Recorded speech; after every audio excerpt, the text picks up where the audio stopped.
Selamat siang Pak, perkenalkan nama saya Westi Simanjuntak dari kelas 11 MIPA 5. Saya ingin menjelaskan tentang tolak peluru. Tolak peluru adalah salah satu cabang olahraga lempar dalam atletik yang dilakukan dengan cara menolak atau mendorong peluru atau bola yang terbuat dari logam sejauh mungkin dari titik lempar menuju titik pendaratan menggunakan teknik tertentu. Tidak seperti olahraga cabang lainnya, yaitu lempar cakram, lempar lembing, dan lempar martin. Hal ini disebabkan tolak peluru tidak membutuhkan area pendaratan yang luas tidak lebih dari 25 meter. Sejarah dari tolak peluru. Tolak peluru telah dikenal sejak 2000 tahun yang lalu, yaitu sejak masa kerajaan Yunani kuno, tetapi dengan tata cara dan peraturan yang berbeda.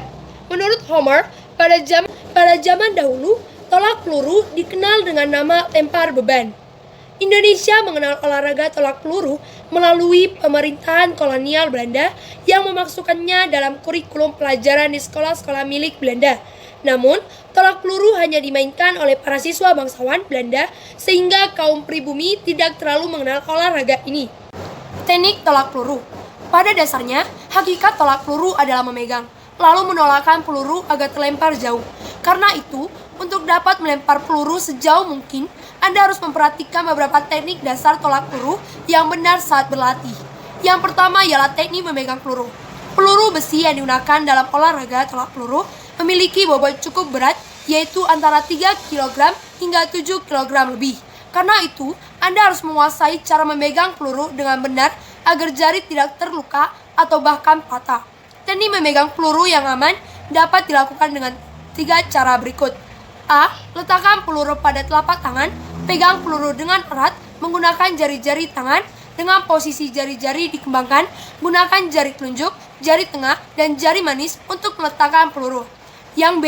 Rampatkan jari jemari termasuk kelingking dan tempelkan pada bagian belakang peluru.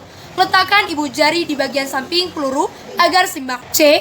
Cara ketiga hampir sama dengan cara kedua, yaitu dengan merapatkan jari-jari, tetapi dengan posisi sedikit lebih renggang. Teknik ini cocok untuk Anda yang memiliki telapak tangan kecil. Yang kedua, teknik meletakkan peluru di leher. Sebelum meletakkan peluru di leher, Anda harus selalu memutuskan teknik memegang peluru yang paling disukai, nyaman, dan bisa menghasilkan tenaga tolakan yang paling besar. Penggunaan tangan kanan sangat dianjurkan untuk memegang peluru, kecuali bagi Anda yang kidal.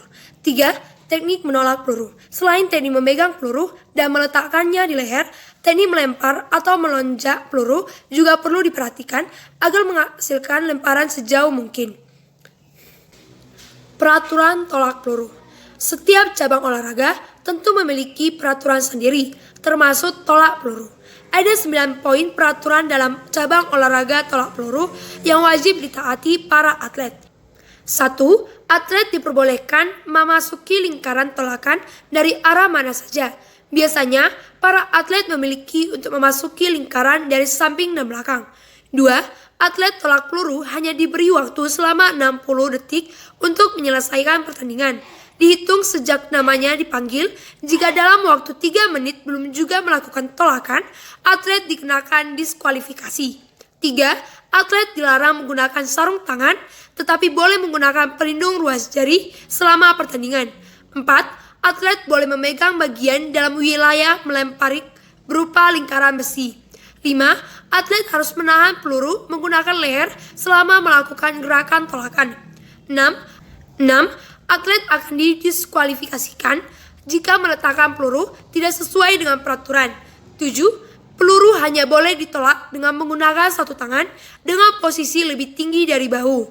8. Gerakan tolakan hanya boleh dilakukan di dalam lingkaran.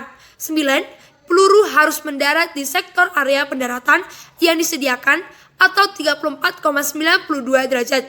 Lapangan tolak peluru. Sekilas lapangan untuk tolak peluru mirip dengan lapangan untuk cabang olahraga lempar cakram.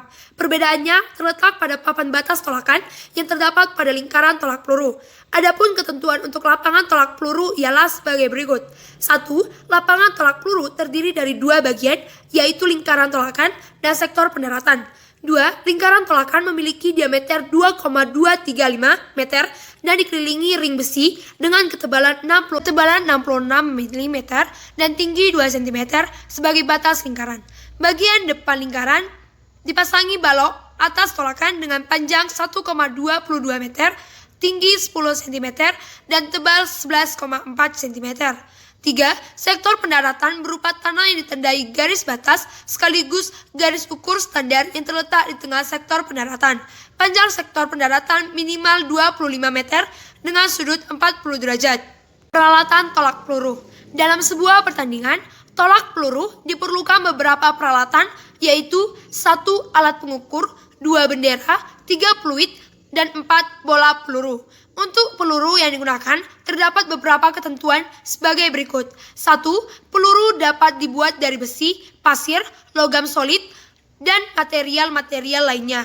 2. Ukuran peluru disesuaikan dengan jenis lapangan yang digunakan. Untuk pertandingan yang diadakan di lapangan indoor, ukuran peluru yang digunakan sedikit lebih besar dari pertandingan. 3. Ukuran berat peluru adalah sebagai berikut. Untuk senior putra 7,257 kg. Untuk senior putri 4 kg. Untuk junior putra 5 kg. Dan untuk junior putri 3 kg. Sekian penjelasan saya tentang tolak peluru. Terima kasih.